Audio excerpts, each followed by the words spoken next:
5:30, I'd like to call the meeting to order. If everybody stands for the pledge, please. I pledge allegiance to the flag of the United States of America, and to the republic for which it stands, one nation, under God, indivisible, with liberty and justice for all. Okay, roll call. Derek. Here. Julie. Here. Tim. Here. Lee. Here. Melissa. Here. Mike's here. Spencer. Here. Craig. Here. Nate's doing basketball. John. Here. Gretchen. Here. Patty. Here. Sammy. All right, adoption of the agenda. So moved. Derek moves it. Second. Spencer seconds. All in favor, say aye. Aye. All opposed? Motion carries 7-0. Warrior Pride, this would be a resolution accepting the monetary donation from Merchants Bank for the elementary and middle school buildings. I'll move it. Second. Tim seconds. All in favor, say aye. Aye. All opposed? Motion carries 7-0. No board showcase tonight.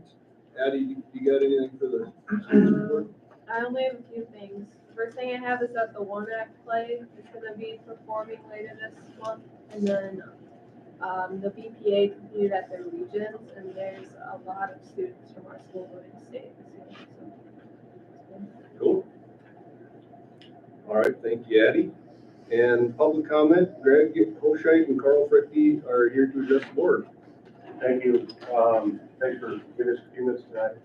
I know it guys down here at bleachers, we'll touch on that a little bit, but I think the main reason we're here tonight, or the real reason we're here tonight is our press box is in dire need of an upgrade.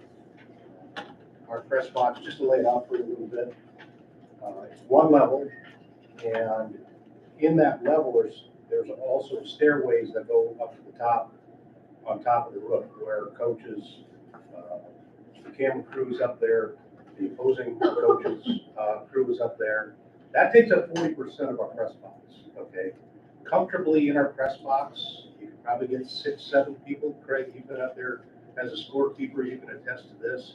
By the time you get our scorekeeper, the announcer, the person that puts the music on and helps spot, say who made the tackle and who ran the ball, that sort of thing. And there's times we have 2 radio stations. There is not, you couldn't get hardly anybody more in there, much less our coaches that have to sit outside, whether it's raining or nice or cold or whatever it is. It's always windy up there, we know that. It's really inadequate. It does leak. We did put in new windows, gosh, 4 years ago or something. The roof does leak. All the ceiling tile are stained and broken down. Ideally, it'd be nice to have a 3-level press box. I have the opportunity of being a lot of press boxes, being I do radio announcing for radio stations for football. So I've been in a lot of them. We by far have the smallest and most inadequate in all press boxes, in not only our section, in all the football stadiums I've ever done radio, okay? 3 levels would give us an opportunity, 1 level for the people I just mentioned, the media, the scorekeeper, the music person, the media radio stations. Another level for our coaches and the camera crew that record all the games, and then another level for the opposing coaches. Also, I guess what I always think is nice is the lower level for storage for track, football, any other activities down there. So that's what most of the schools are doing. Then it go media, then it'd be the scorekeepers and all that, then it go coaches. And a lot of our track equipment sits outside Hurdles. or underneath the bleachers that are, exposed to. We'd like to make it usable for all sports to store stuff, so, not just football. If we go back in time, when it was built, that wasn't really the one that you and. Yeah, 25 years ago when we wanted, Mr. Vanderboom was way smarter than me, for you people to know him. We wanted a 3-level. We got talked out of it because of the people that were putting up the track and the field and all that wanted their thing put in. We wanted locally built is what we wanted, and we were sort of poo-pooed on it. So we wanted storage, media, coaches, and then up above for visiting coaches and videos. That was sort of our vision. So we'd like the board to consider having this part of your, preferably short-term planning to have this built. And also, the location of it probably, it's up for negotiation, up for discussion, but I mean, that doesn't need to be decided tonight. But ideally, it would be nice to be right next to the track like Rushford is, so that you come, and Chatfield, you come right off the field, you can store all your, first of all, anybody in the press box is a little bit closer to the field. And then for storage purposes, on that lower level you were talking about, you can put all your track equipment in. But that can be determined later. And very likely, just in conversation, we've thought about even the opposing side for the press box. But that's what we'd like you guys to consider, is to budget in, plan for a new press box. Of course, we want it sooner than later, but we understand that doesn't always happen. There is we did touch on bleachers. Where we're going with that, we would really like to have bleachers just off the football field. We want to really enhance the game day experience for kids, adults. Have a really nice student section right down there in the field. Chatfield does it. They A lot have of schools do a that. lot of schools do I it. guess, if I could just comment on that, in my humble opinion, we need to do it whatever we can for all the activities. We need to get more people involved in, that's a big, whole nother topic, but I think our kids, be it whatever sport, whatever activity, deserve more people watching. If I can say humbly, our girls are really good at basketball right now. It'd be nice if we could get more people to watch it. It's not just a football thing. But being the head football coach, I'm gonna push how can we get it more fan friendly? How can we get more people there to watch it? Personally, I'd like to see all the sports and activities pushed to get more fans and just community members like it used to be. Questions on the press box? I don't have any questions on the press box. I guess it's, Derek, Tim, and I are on the facilities committee, and I think we're probably long past due for a facilities meeting. We've been talking about this for a while. We also have been talking at the last facilities meeting, I think Nate brought it up, of building storage along the current shed.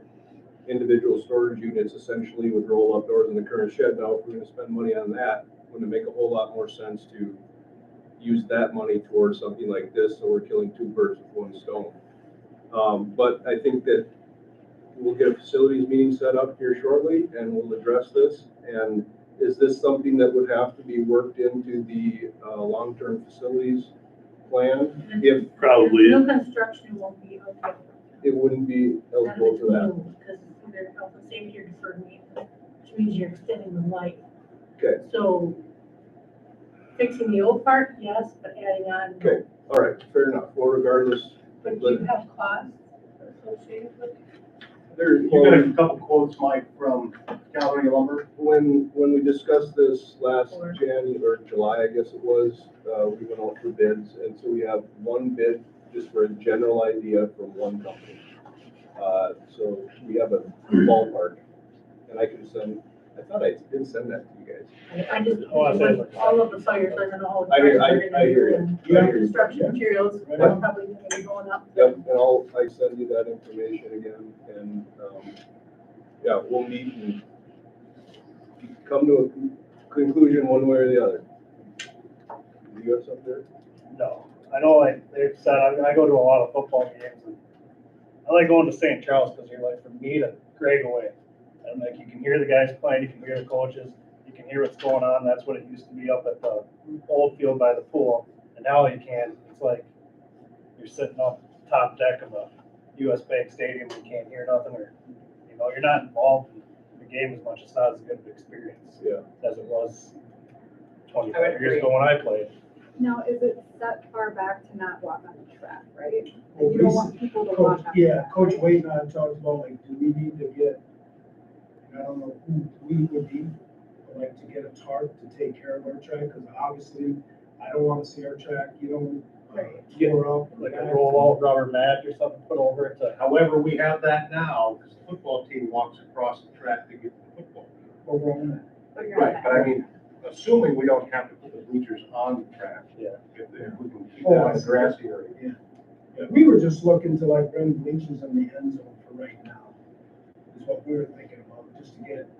you Just know, portable ones, not Yeah. permanent ones Yeah, for what we have- now to be able to move. Yeah, or like put the van there, I don't know. Right. Just trying to think outside the box. I think we gotta think outside the box here to get more people attracted to coming to our events at Calhoun. You know, Matt Foster is probably a name, Mike, you guys want, if we go down this, I think we should really, he knows a lot about that stuff. He was just telling me last night how he goes to Bangor basketball games, and, it's just crazy. Tons of kids there. And again, we're not blaming anybody, we just gotta start thinking outside the box, how we can get our people out. And I see the same thing in football, how can we just get more kids there, For 20, 25 years, I haven't really made this public, but I always buy root beer for our band, love it when the band is there. It's just sort of my little thing, I just think it's important to get people there, just to encourage one another and something we talk about in the mornings when we lift and do our speed every morning, what do we got this week, and really encourage our young people to get back supporting each other, and yeah, it's a struggle. I don't have the complete answers, but I think it's something we should attack and see what we can do. So like you said, we'll have to get a facilities, committee meeting together, and I've got, whenever we do an alteration, we have to do a facilities alteration request and go through and study any impacts it might have and things like that, so Okay, I'll so bring that forward. that'll go to the committee. As far as the bleachers are concerned, does that require board approval, or can we just say, yeah, let's go? No, I think we bring it to the committee for discussion, and the committee can make a recommendation. Okay.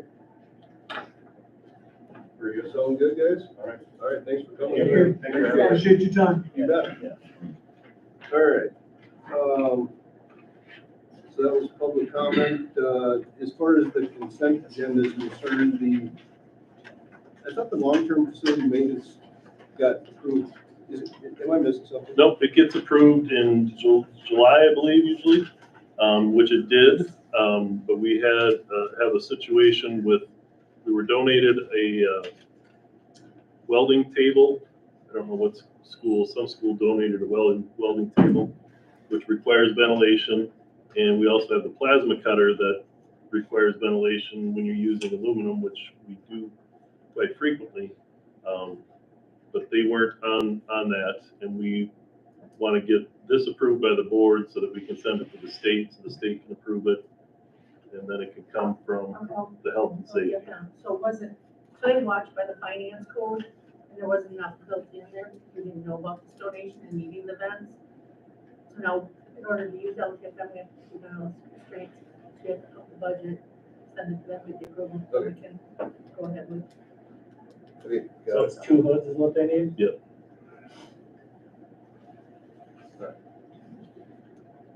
Sorry, I missed that somewhere along the way. Is there any other discussion on the consent agenda? All right. Anybody like to move it? Derek moves it. Second.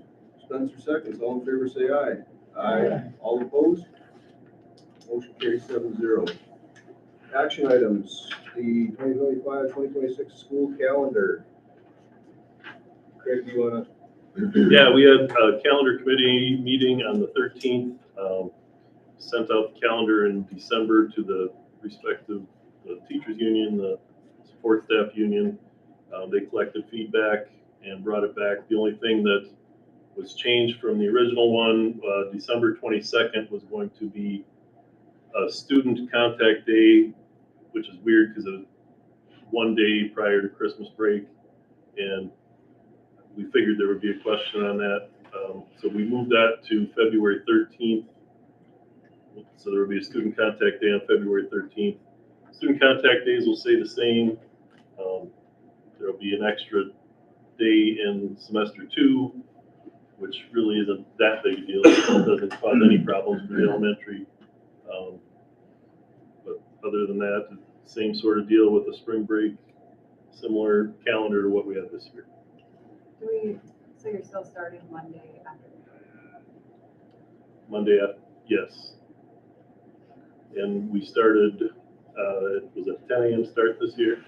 That's would be our plan this year too. And you talked to the parochial schools, because I don't think they were aware last year.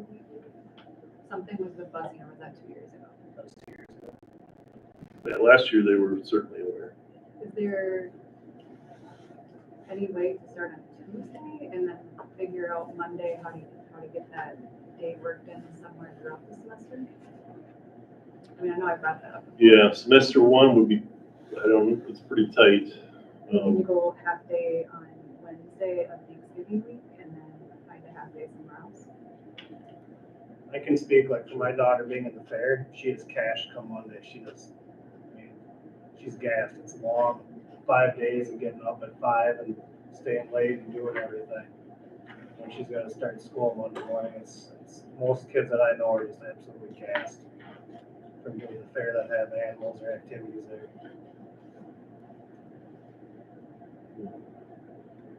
It would probably have to be added to the tail end of the year. Well, so you have to start at lunch for it to be counted a day. So why can't you do Wednesday half day, get them to lunch, and get that counted, and then find another time to make up, say like another half to kind of make it work? Or unless Wednesday counts as a full day. The days aren't, they used to be, like that, but it's now they go more by hours. So then it's still 2 half days, so you have Yeah. 1 half day and then you spend another. I mean, it can't be that complicated, is it? I mean, I'm just thinking how many times my kids are at home during the fall because there's something going on at the school, or like teachers have workshop, or we're just having some extra days, or like MEAs still only Thursday, Friday, do they have to be on Wednesday? Can you do a half day Wednesday as well? I believe it is a half day Wednesday already, isn't it? Oh, I thought they were off Wednesday, Thursday, Friday. The calendar, like, Well, it's usually is it Thursday, Friday? That's right. I think it might be a half day on that. It's not listed as a half day, it's full day. It's a full day? Okay, then maybe I was looking at something else. I don't think you would know before Wednesday. On Thanksgiving? They don't have kids in the fair? I mean, I don't have kids in the fair, and I know what my kids would be like, having to do that for 5 days straight. It's not pleasant. I can take a video for it. Yeah. I mean, I know how I would be, and I would have to. Right. So- She's on board first. You guys with that. I would say, I mean, my opinion, the 10 a.m. start was tough. I mean, my kids ride the bus home from school, but I drive them. Well, I had to go in late. Otherwise, I drive to town for an hour and a half, and I drive back home to get them to bring them there at 10. And like my sister's the same, not just saying ours, but there's several families that are kind of, I would just assume them start at 8, like a normal day, then at 10 o'clock, or just start a full day on Tuesday.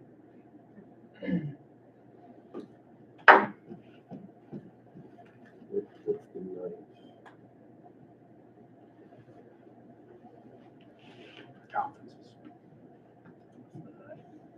Conferences. So half day and then elementary conferences. We don't really have a lot of options in the first semester, what I'm thinking. Putting it in the second semester, as you can see, the first quarter has 42 days, second quarter has 43, and then we have 48 in the third quarter and 43 in the days for the semester don't matter. We don't really have any 9-week courses. But we're already kind of lopsided in the second semester.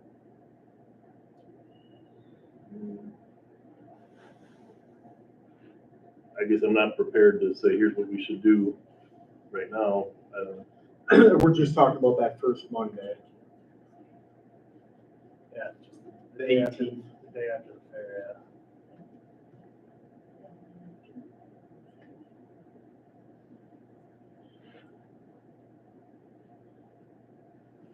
What do you guys want to do here?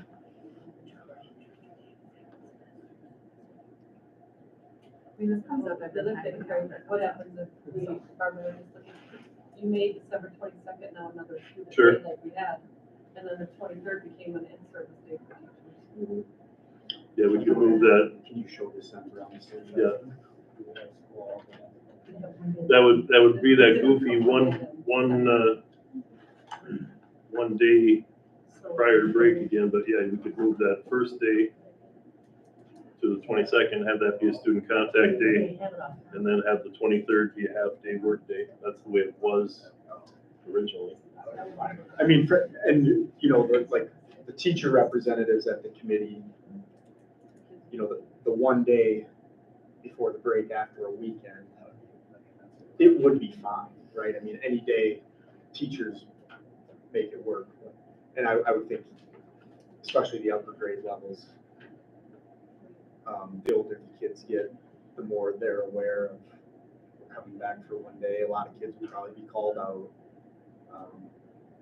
So that's why the committee kind of thought that was not a great idea. You said the 22nd. Yes. Yeah, the 22nd. It's a Monday, they're off that Can you day. blow that up Oh. and just zoom in on December?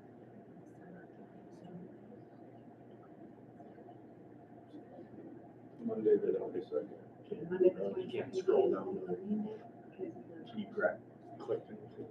And I know they Oh, don't there you do anything, but maybe they just have to submit like. Well, and that would be finals for the high school. You know, that's the end of the semester. Yeah. And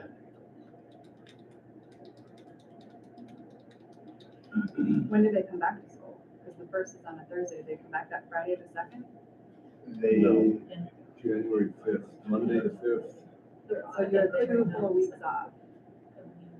They're just adding one more day to work the second quarter. You want to see January?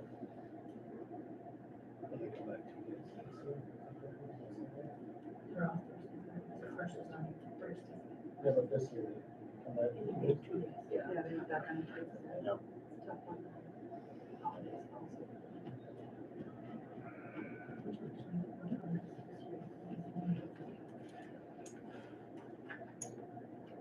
So that would be the only recommendation I would have right now is to, if we started on Tuesday, to have the 22nd back in as a student contact day, but then you have that goofy one-day week.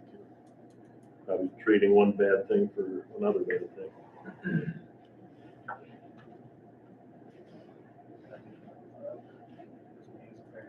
I mean, that's the only day throughout the entire first semester that you can find.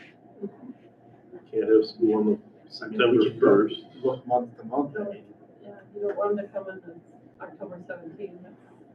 Right now it is service day, but We could bring them back on October 17th. 16th is MEA.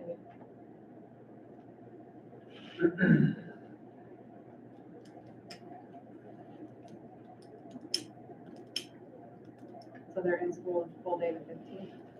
Yep. Are they in school on the 13th?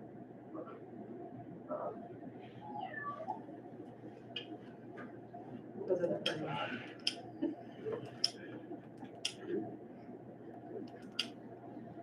Does it have to be made up the first semester, or can it be made up the second semester? It could, but the balance, It's already unbalanced. yeah, I mean, it does, you know, I'd be speaking for Nathan here.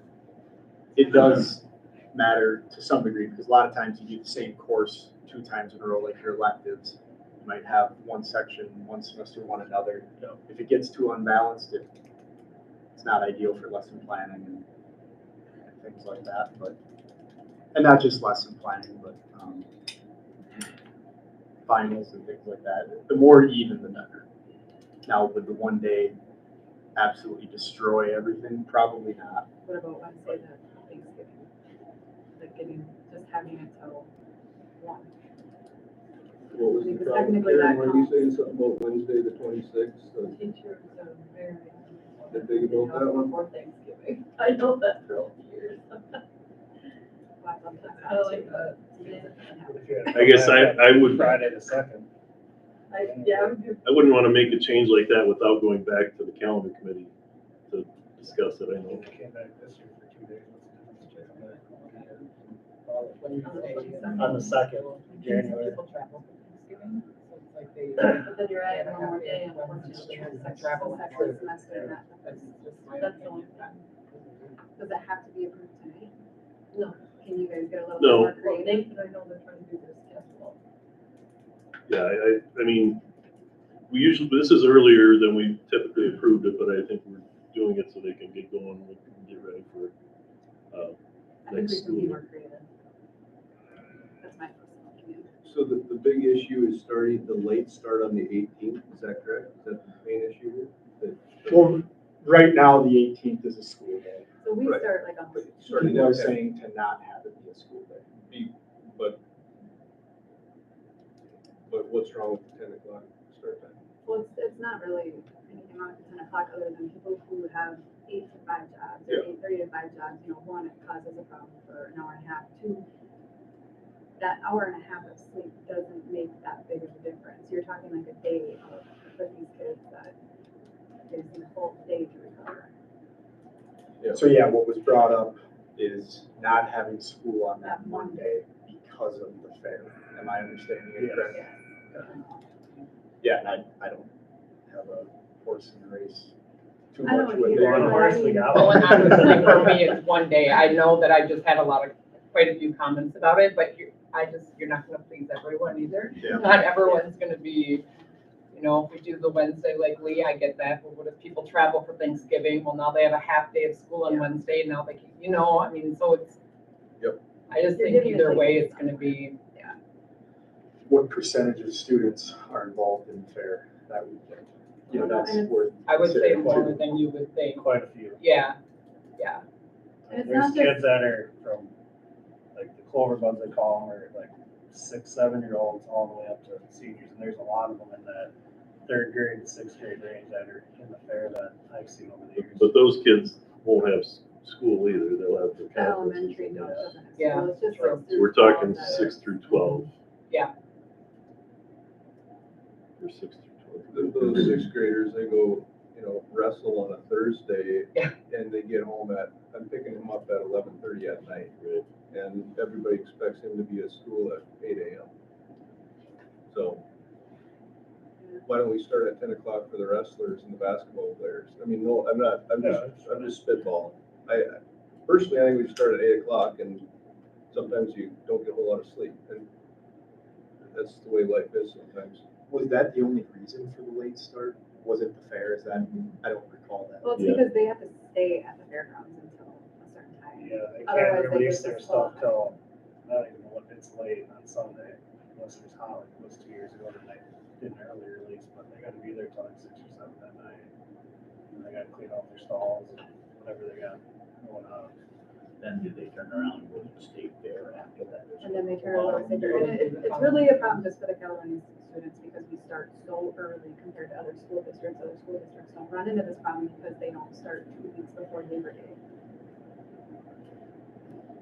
Like, we could pull it from the consent agenda and take it back to the drawing board, but this is the one that we're recommending right now. But if you want to pull it, we can take it back to the How drawing about, board too. how about we think about it a little bit more? If it's not a tight timetable, is everybody okay with that? Yeah. It's not, it's an action item, so can we bump the action item? First, second, table. So, I'll move to table the action item A, Lee seconds. All in favor, say aye. Aye. All opposed? Motion carries 7-0. I probably should have said this before, we did the surveys, and this was before this is like when I was teaching, but wasn't it like the vast majority preferred the early start? Am I wrong? I think the early start is fine, and I think you're right. It's because then your semester ends at Christmas break and you're not coming back after Christmas break and taking your finals. I understand that and get that, and I think that's, people do like that, but. Okay. Still. So we're not we're not considering changing that, it's mostly just that Monday. And late start versus normal, or moving the day altogether. so I think what I'll do is I'll bring it back to the calendar committee and have them make a recommendation. And maybe an A and a B, you know. And one recommendation might be, this is the one we wanted. And another one might be, if we can't do it that way, then we bring back December 22nd or whatever the case may be. Okay. All right, action item B is the legal counsel school district contact. At the organizational meeting, we made a motion to authorize superintendent, elementary school principal, middle school principal, and the board chair to to contact legal counsel, and to have anybody contacting the legal counsel to CC me and I on all communications. There was a discussion with the lawyer. The lawyer's concern was, this is a theoretical, but let's say Craig has to contact the lawyer because a teacher, Teacher Bob, has an issue with their health insurance, say. And if the Craig then is required to CC board members on that communication, it can be a violation of Privacy Act. I don't remember what it'd be a violation of privacy potentially. So she said her recommendation was she's good with the idea, but to add the language only if it was relevant to something that might require board action or that could result in some sort of a legal action in the future. Just to give you the background. Is everybody okay with that? Good. Okay. Okay, so Lee moved that one and Spencer seconded it. All in favor say aye. Aye. All opposed? Motion carries 7-0. Administrative reports, Mr. Bowler emailed his. We all had an opportunity to review it. Mr. Wolster.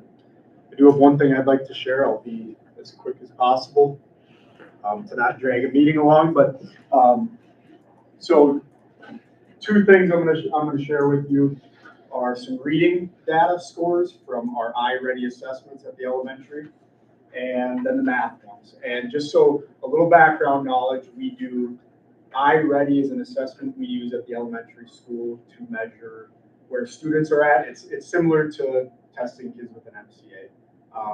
However, it offers a lot more benefits than an MCA.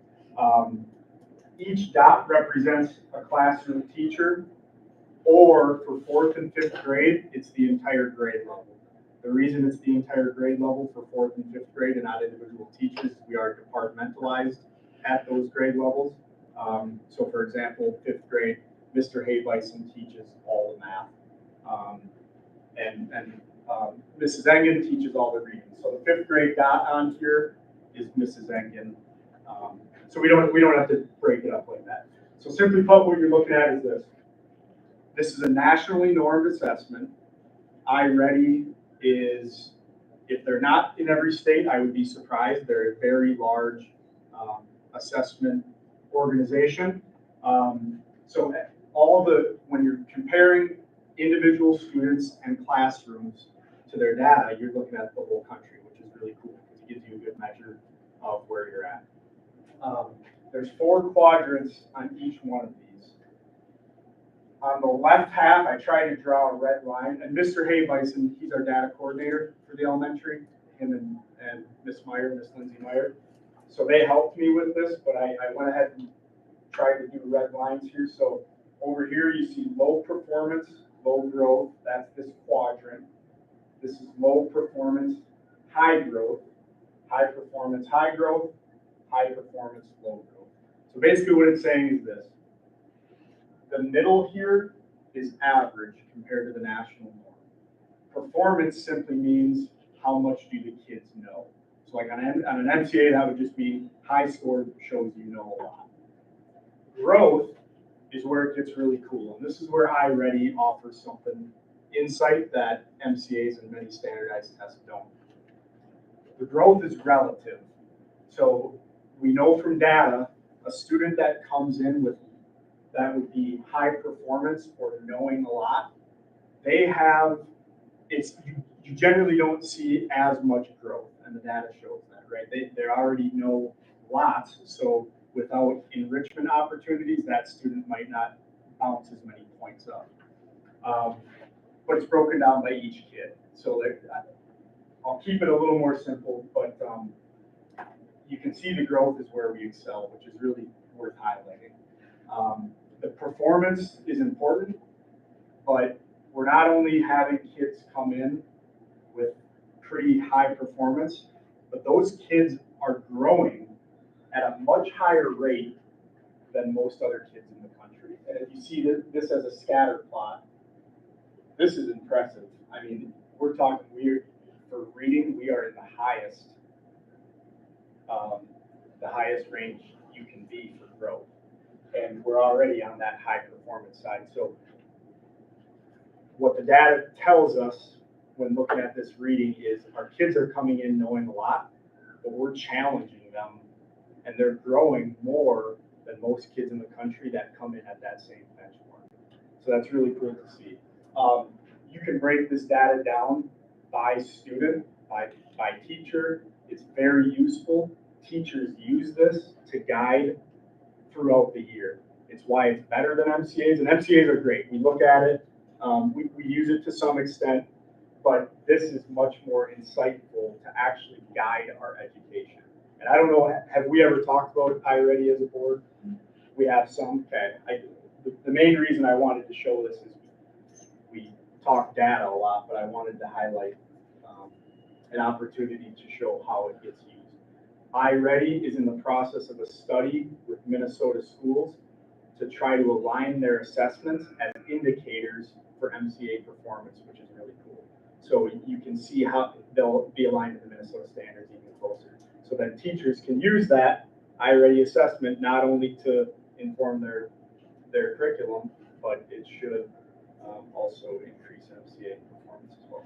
So if you go to the math one, you see the reading was higher, but this is still, of course, very good. And then it will compare, basically when it's comparing in the fall, you don't get a growth. It's not a quadrant, it's just two sides, it just shows performance.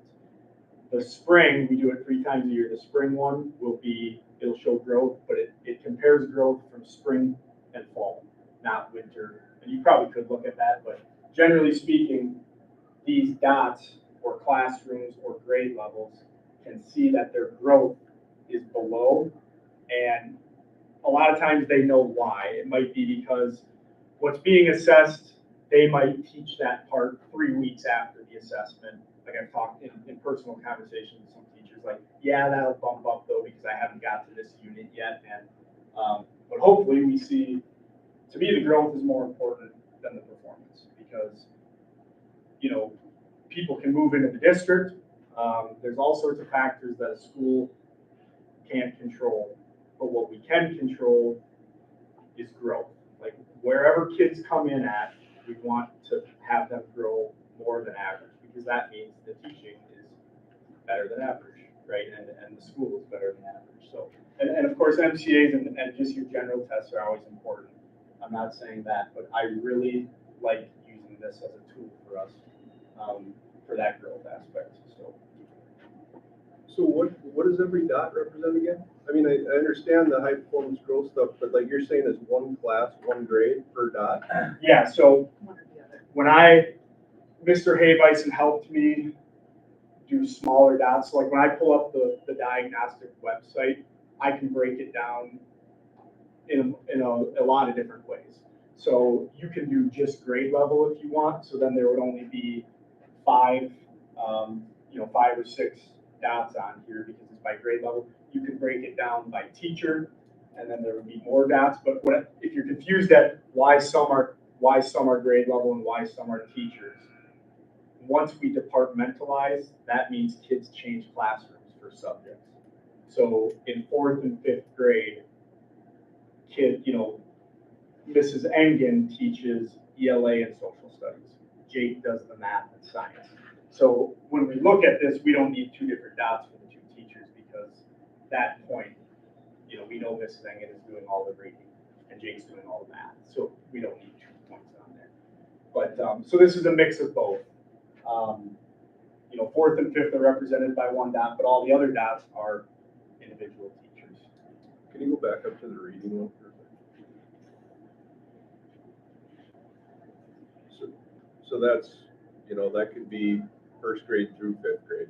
It is. It is, so, It's kindergarten through fifth grade. Does, and sixth grade, there's no iReady reading. Is that There's correct? not, but actually, today when finalizing this, I texted Nathan and I said, we should really consider using iReady. I think it could be one of those things that might, help bridge that gap, and we've talked about that before. I don't know if it would be super beneficial, but it's certainly worth looking into, because it might be. Because that would be interesting, because that aligns, like, that parallels the MCA test scores, but for some reason, like, we're outpacing state standards in reading at second, third, fourth grade, fifth grade by 10, 20, 30 points year over year for the last 10 years, since 2016. And then for some reason, consistently in sixth grade, boom, we drop down almost to we are state average. And this would be able to Right. give you information in the fall, winter, and spring, so you can adapt, but it is more specific, because it shows like how the test works. It's really interesting. It adapts to the student as they're taking the test. So as they're taking the test, it makes more challenging or less challenging problems based on performance. So some kids, when they're doing the assessment, it takes them a really long time, but that's because they haven't been stumped yet, essentially. They keep advancing and keep advancing. So it does show, it gives you, and when you break it down by student, it really does a cool, it looks at different areas, and you can really tailor your instruction based off the results. So, I mean, I'm not sitting up, my intention here is not making a pitch that the middle school starts using it. It's definitely worth looking into it, and Nathan's interested in looking at it and seeing. I think the reporting is awesome. Yeah. Deanna brings it home, and it's amazing to see like their levels and their percentage of how they went up since last time she did it. I mean, it's pretty awesome. And again, in personal discussions with members of the staff here at the elementary, they take iReady assessments more serious than MCA, which is hard. A lot of people might not like to hear that, but the reality is it gives us better information. Well, the So they kids help want- set their own goal on it Yes. too. So they say Yep. like, all right, here I hit 100, next one I'm gonna hit 110. Yep. You know, And then there's also something called stretch growth, which is really cool as well. And that's how teachers can really hone in on individual students to meet what's called a stretch growth goal, which is, it's how teachers can identify a student who can benefit from individual enrichment, right? Like, we know this kid is really high here. How can we get to that stretch goal? And same with a student who performance might be low, let's not just meet average. Let's go, let's see if we can bump them up in the spring to go a little bit farther. So it's really cool. does this only go through sixth grade, or is there a middle school caption? I don't know yet. Yeah, I don't know yet. Because if our scores are dipping drastically like that, maybe it's something that we need to consider, or some And- form or variable of iReady. And certainly if iReady, it's the company of iReady is Curriculum Associates. If they are able to figure out this MCA indicator, then it could be used as a tool to predict performance on MCA. So, in the fall, when you do the very first one, you might see the biggest areas for growth to perform well on the MCA. I personally don't like teaching to the test.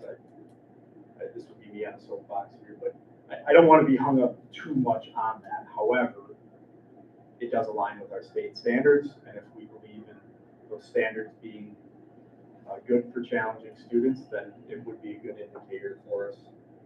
And certainly the winter one. looks like it goes through K-8. Yeah. Okay.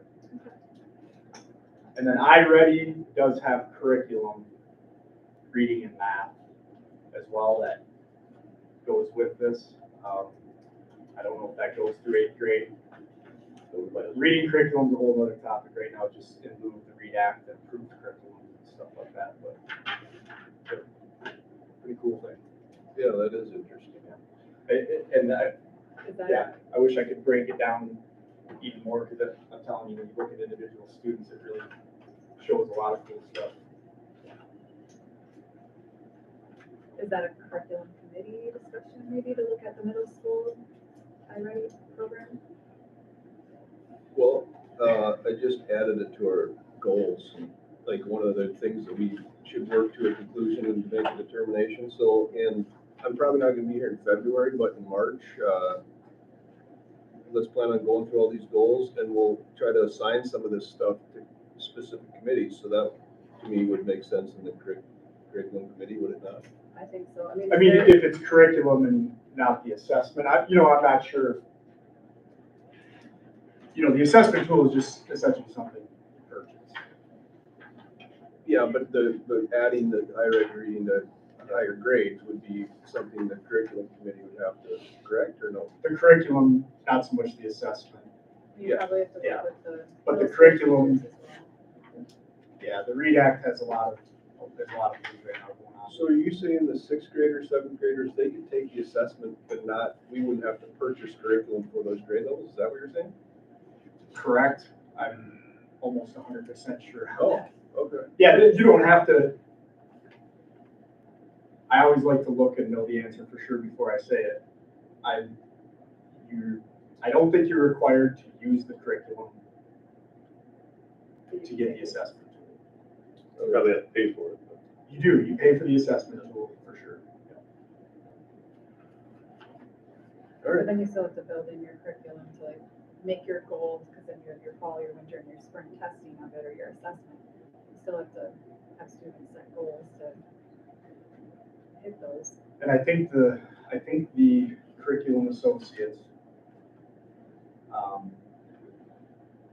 believe it was one of the approved, READ Act approved foundational curriculums for the elementary, which means there's state funding with that. This is all READ Act stuff. It's a I thought this was not one of the approved, but they were appealing. reconsidering. Yeah, that's what I thought. And then, of course, yeah, they changed names from curriculum associates to Imagine Learning, or the other way around, so there's a lot there, a lot of variables to try to keep track of. Yeah. But yeah, either way, the assessment tool is awesome. Yeah, Yeah. good stuff. Yeah, so, yeah, certainly in the spring when we get the new data, the growth and performance, I'd be happy to showcase it again. And we'll definitely do that, so. Sorry if I've already told this story, but my daughter was sitting on the couch one night and she was colored or something. She had her iPad up on the back of the couch and she was just periodically, she'd reach up and tap the screen. I was like, what are you doing? She's like, I'm doing math. I was like, really? I was like, explain that to me. And she's like, well, if I need 10 readies, I-ready math, 20 minutes I-ready reading tonight for homework, and if I just keep the screen awake, I get my 10 minutes. I'm like, interesting. So she must be one of those good performers. I was gonna say, fourth grade is certainly doing well on this scatter plot, so I'm not entirely sure how that's working, but Well, she's getting her 10 minutes. I don't know, it's kind of, I was like, all right, we can't do that anymore, but it does make me a little bit nervous about that. Shocked me. But, all right, anyway. yeah, definitely the System majority, figured out. the majority of student learning is certainly happening when kids are here. She just gets her credit for bypassing the system. Yeah. That's creative. Yeah. So you're a smart girl. If anybody ever has questions about iReady data or any stuff like that, just reach out and let me know. Okay. So, Thank you. Hey, before you get to Gretchen's thing, I know it looks like one, but it's pronounced June. Oh. And I just wanted to make you aware of Your that. last name is pronounced June? It Yes. is, but it's okay. Jeez, it's only been 2 years. I know, Should have it's said fine. something. Honestly, like, I don't correct people anymore, because it just. Anyway, All right. No, that's okay. 6 months of the Miss- year. Yes, yep. Mrs. June Yeah. is new to the board. Yeah, right. To follow up on Craig's update from last week, he, Barb, and I are working with First Children's Finance to go over all the daycare financials. We already reviewed a rate study with them last week, and then I'm working on some financial analysis paperwork that they need from me before our next meeting to just kind of dig into things and see where we could make improvements, things like that. We did have to close the daycare last Thursday. I had 5 staff out sick, and we just legally couldn't staff what we needed to for all the kids we had, so we did have to close. It happens occasionally. We have the stomach bug go through, and typically it can stagger, but all my staff got it at the same time, so. Let's see, we have the next community ed committee meeting is February 5th. We're gonna review the facility policy again. Specifically gonna look at the rates, make sure we're charging what we need to, and then hopefully ready to approve for the February board agenda. And then John and I have just been diving into the MCA testing because we're getting ready for that this spring, so we're working on that together. All right. Thank you, Mr. June. Mr. Ergy. Attended the MSBA conference last week. It was very good. Did the early bird artificial intelligence in schools meeting on Wednesday night. It was okay. I'm also doing a webinar series that I think you've already done all three of the webinar series with this William. I can't remember his last name. Starts with a G. He's a 23-year-old kid, and the kid is a genius. And Started up a company. he started up a company. He was big into the AI and did a presentation for somebody out in North Dakota. And they said, this is awesome. You need to take this to other schools. He's taken it to a couple other schools. And he has now has the Minnesota Association of School Administrators that he's doing it for, and he's fantastic. But the presentation on Wednesday nights, Melissa was there too. Really, it's not a matter of how, it's just we have to make, kids are you going to use it? We have to make sure that our staff is using it and know how they're using it. And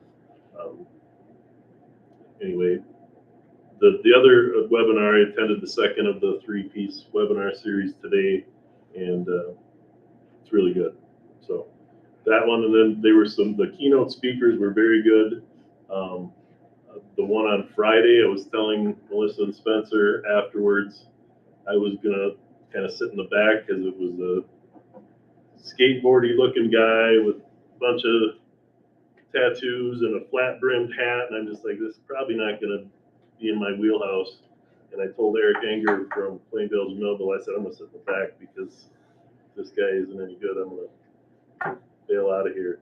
And he said, don't snooze on this guy. He's awesome. So I went up and sat in the front by Melissa and Spencer, and he was really good. One of the best speakers I've ever seen, and very inspiring. And his old message was, don't give up on people. And I want to get his book because it sounds like he has really interesting stories. Like his mother died when he was 3 and his dad raised him or something like that. And didn't do the best job the way it sounds, but he persevered and he's turned around a bunch of schools and just about expecting great things from kids and showing up for kids every day. So The two things that impressed me with him was, it's all about the kids, obviously, which it should be. But I've never seen a person, and I'm 75 years old, going on 76. He never stopped talking. I mean, he was straight an hour and a half. I've never seen him even stop if it was 1 second to catch his breath. That guy had everybody on their toes. Everybody was He's the on their best toes. I've ever seen. I gave him 2 or 3 standing ovations for quite a while. he was very good. There were a bunch of breakout sessions on Thursday. I missed quite a few of those because I was dealing with the Power School data breach paperwork that we had to file with the Department of Education. We have insurance claims that we have to put out. It was really confusing because Power School put out their thing and they said, we'll take care of all this. And then they kind of backed off on some of that. And so I had to file something with the state saying that our school was breached. The good news is it sounds like the Power School paid the person, and they for whatever good this person's word is, they're not going to use the data for anything nefarious. And I was asking somebody at the conference, and how do they know that? And he said, well, these people are professionals, and that's what they do. And if they go back on their word, it's bad for their ransom business. So, but I would think you could just change your name and do it under a different name, whatever. But I don't know how that stuff works. But we have some more information that is going to go out to families. Thankfully, we do not house social security numbers in our data system. But if you go back into the early 2000s, we did. And some of that information has transferred over. So if we had teachers that were in the 2000s, their social security number might have been breached. Again, supposedly not, they're not going to use anything. But Power School has vowed that they're going to do free credit report checking and things like that for people. And once we have that information, we're going to send out another thing to our families and staff and students. There might be some students from back in the early 2000s too that still had social security numbers in there, and that would be the big worry. The other stuff that might have been compromised, date of birth and address, isn't as serious, but if you get enough of that stuff, that's when people can go in and get other things. So we're monitoring that. We'll have more information to come on that. Hopefully in a week or two when we get more from Power School. Yeah, and the other two things that I had to do was contact the insurance company, let them know we've had a data breach. And the insurance company was, oh, Power School, yeah, we're well aware of that one. And the other one, just as a side note, we had a windshield crack. I had to contact the insurance company for that. I want to thank Tim for his 2 years of service. Been really good working with you. Thanks for your service and wish you the best in your new endeavors. So thanks. And then the other thing, at the February meeting, or maybe even between now and the February meeting, we'll have to figure out how we're going to try and fill Tim's big shoes. So, Gretchen mentioned the family and children's finance thing. Is that what first children's finance? Other than that, I don't have a lot. Any questions for me? Thank you, Craig. Barb? A lot of things have been kind of covered with other people that I've been involved with in their activities. 1089 is still finalizing the process for that. Our time study, finish that reporting this week. There'll be bond payments that are due February 1st. Those are all scheduled to be paid. I believe you all got the governor's proposal for the budget. I sent out an email. Some of the items are a bit disturbing to me. The special transportation right now is 100% covered, and now this proposal is having it 95% covered in 26 and 90% covered in 27. So those are some budget items to be looking at. Literacy incentive aid is based on some of what John's talking about, the level of reading at 3rd grade and the progression of growth in 4th grade. And so that's what does some of the funding. Well, now he's talking about eliminating that, instead using the poverty data for funding for that, which could hurt us. Compensatory revenue, the hold harmless is dropped off. He's proposing extending that. That's a loss of about $42,000 for us.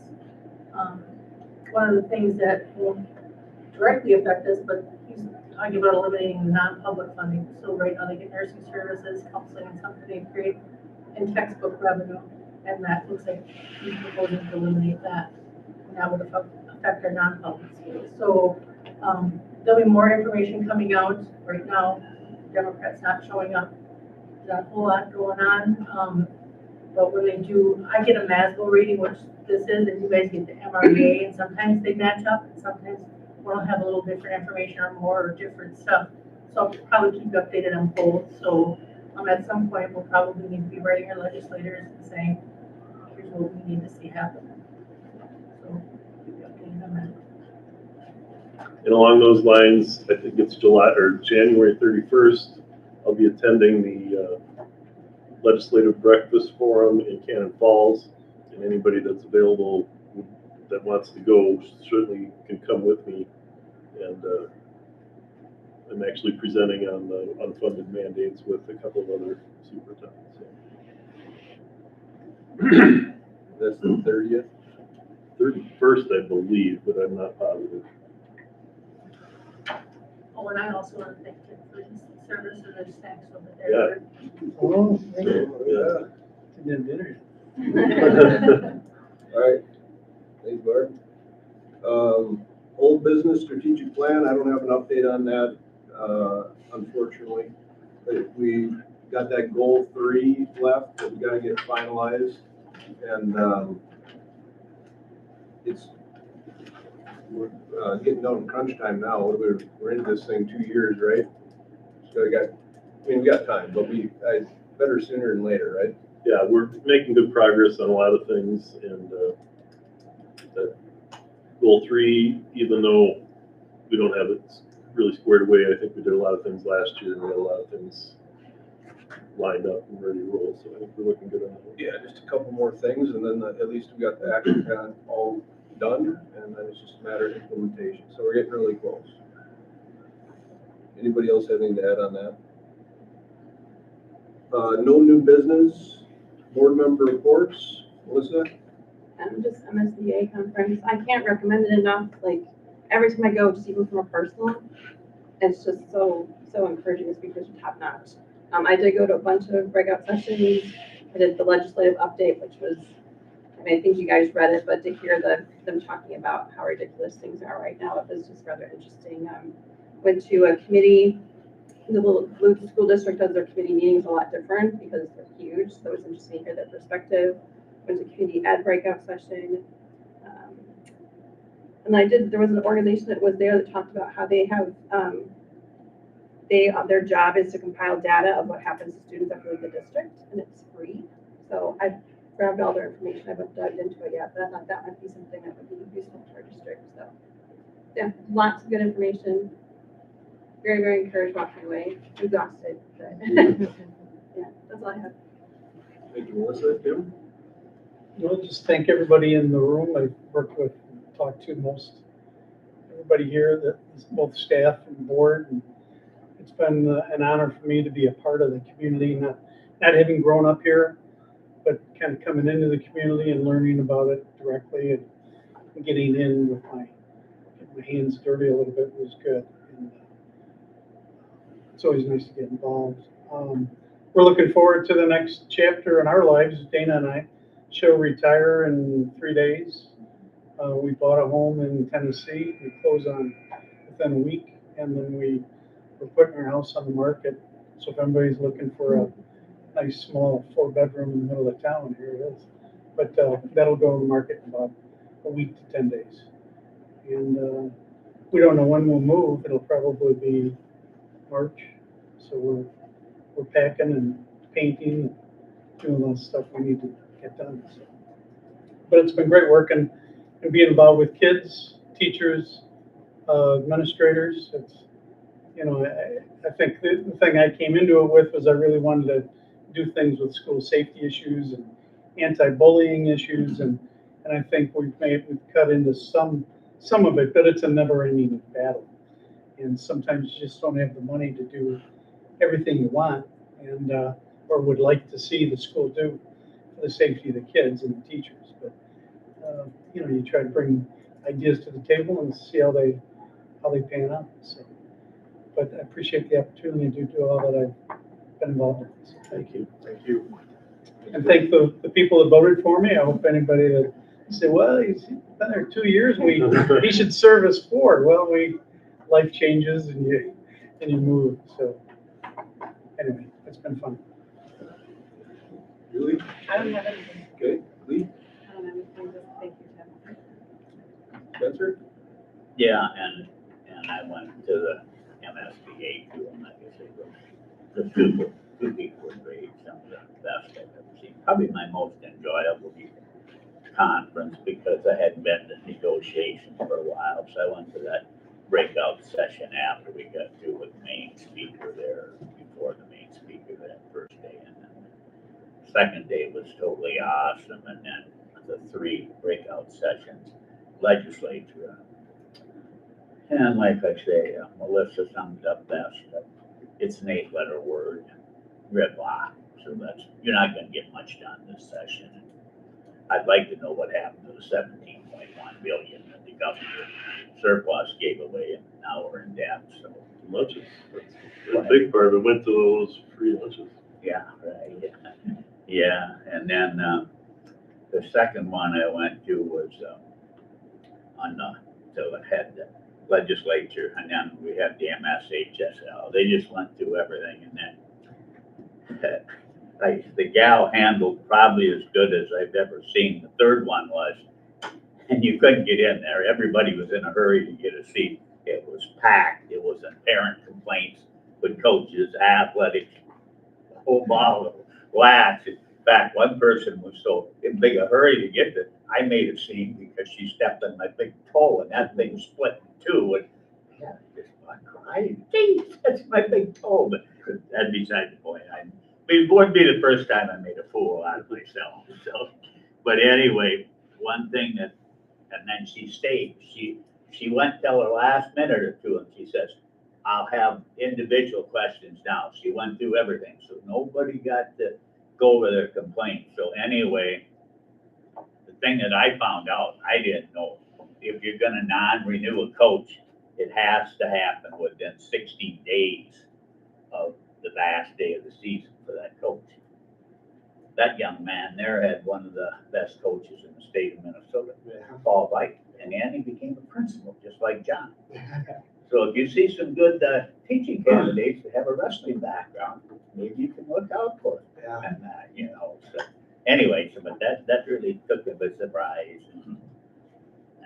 But she was really good. I mean, I think Craig was in line and visited with her too, but that line started up at the front of the room and went to the back. There was about 20 of us in a row, or 21 that was asking questions. So I thought that was outstanding, but I really enjoyed it. It was all good. So that's all I got too. So Thank you, Spencer. Very well. Nothing, thanks, Tim. Yeah, thank you, Tim, too. Yep, and thanks, Tim. The work you did for COPS grant is gonna be around for a long time, so your time here had a very positive effect, and it's been a pleasure working with you. And I wish you the best in Tennessee. Tennessee, yeah, the volunteer stage, yeah. All right. The Bears hired a good coach. Now our Packers are gonna have to worry about the Bears twice a year. Who'd they hire? Ben Johnson, the top assistant from Detroit. Just a random question. What's the logic behind no school with basketball games? Anybody know? That came about 2 years ago when we canceled school because we thought we were gonna get this winter storm and nothing happened. And at that time, they canceled, when school was canceled, everything got canceled. And And I think some districts still do that, right? yeah, and I think there was a lot of activities scheduled that day and none of them got to do anything. There was like no storm came, nothing. Yeah, a lot of times in the spring too, you get the 5 or 6 inches of snow, but then by 2 or 3 o'clock in the afternoon, everything's clear, but. And you're sitting there wondering why you're not doing the activity. So the cold, bunch of the people were talking about maybe doing a 2-hour late, which didn't make any sense to me because 20 below at 6:30 a.m. and still 19 below at 8:30 a.m. if the buses go up 2 hours later. Didn't make much sense, but So really, they kind of are tentatively staying on schedule and then there's a call made at a certain time if they're gonna cancel the activities. Got it. Makes sense. One more thing, Mike. I think we all deserve to have a round of applause for Mason King Stout.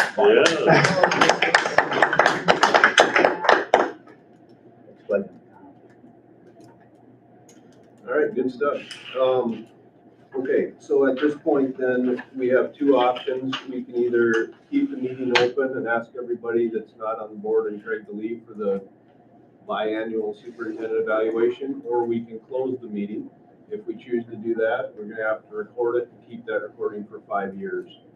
So either way, for the media, we can supply you with a summary of the meeting at our next meeting. That's how it's designed to happen. The last times we've done this, I've been prepared with the summary, but we haven't had the paper show at the next meeting. So if you're wondering why you've never got a summary of the closed session, that's why. It's because nobody was here. But totally up to you guys. What would you prefer? Is everybody okay with leaving, or should we close it? I can leave, that's fine. Okay, sounds good. I just got a quick question. Yeah. The two guys that were here, which one was the one that was standing and talking? Was that Greg or Greg, Carl? Greg Olszak. That was Greg, and Carl was the one next to him sitting down. Okay, Stream, I hope your ear feels better. thank you. come stream Yeah. now. Yeah, got it. Thank you. Does anybody want to take a quick break before we do